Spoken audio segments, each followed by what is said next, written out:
Agarang rescue ang panawagan ng mga kaanak ng 4 na Pilipinong nawawala sa Myanmar kasunod ng magnitude 7.7 na lindol doon. Nakatutok si Jonathan Andal. Nang yanigin ang Myanmar nitong Biyernes kasama sa mga gumuho ang condominium building na ito sa Mandalay na malapit sa epicenter ng magnitude 7.7 na lindol. Dito nakatira si Baren Barcelo na nawawala pa rin sa ngayon. Kaya 3 araw nang nag-aalala ang kanyang ina. Lagi na lang akong umiiyak ng palihim, naghihimutok yung dibdib ko. Parang naisip ko, hirap na siya sa ilalim ng building na yun. Sana kinakaya pa niya kung meron man, kung nakasurvive man siya sa ilalim. Bukod kay Barcelo, nawawala rin si Francis Aragon at ang mag-asawang sina Edsel Jess at Alexis Gail Adalid. Lahat silang 4 nagtrabahong teachers sa Myanmar at nakatira sa gumuhong Tower D ng 12-story Sky Villa condominium building. Hindi po ako nawawala ng pag-asa. Alam ko na mahahanap pa rin siya. Sobrang hirap po kasi may 2 pa din kaming anak na maliliit.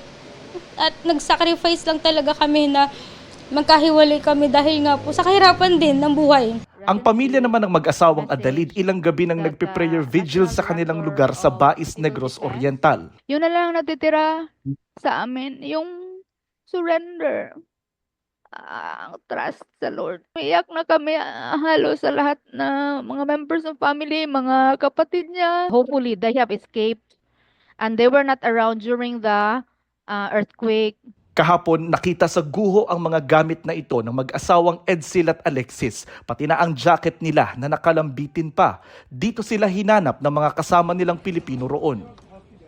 Teacher Edsel, Lex, Alexis.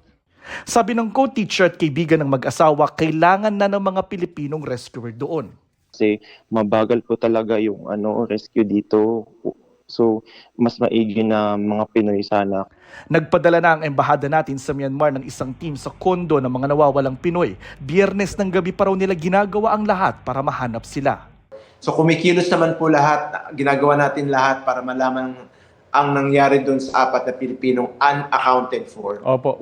Handa na rin ang mga gamit at mga Pinoy rescuer na tutulong sa Myanmar. 114 personnel ang ating ipapadala bukas. Tentative date po yan. Ito'y manggagaling sa mga ahensya tulad po ng DOH at kasama na rin po dito yung Urban Search and Rescue Team ng Bureau of Fire Protection at ng Armed Forces of the Philippines. Sana po mas bilisan pa po natin yung aksyon. Sana bilisan nila kung maaari lang at saka kung maaari lang din kung pwede kaming pumunta ron as soon as possible para tutulong kaming maganap o kilalanin yung mga nawawala. Lahat ng pamilya ng 4 na nawawala gusto raw pumunta ng Myanmar. Gustuhin ko man makita yung anak ko, ako ang maghahanap. Hahanapin ko siya dahil baka hindi siya kilala ng tao ron eh. Pero sabi ng embahada natin sa Myanmar, hindi madali ang sitwasyon ngayon doon.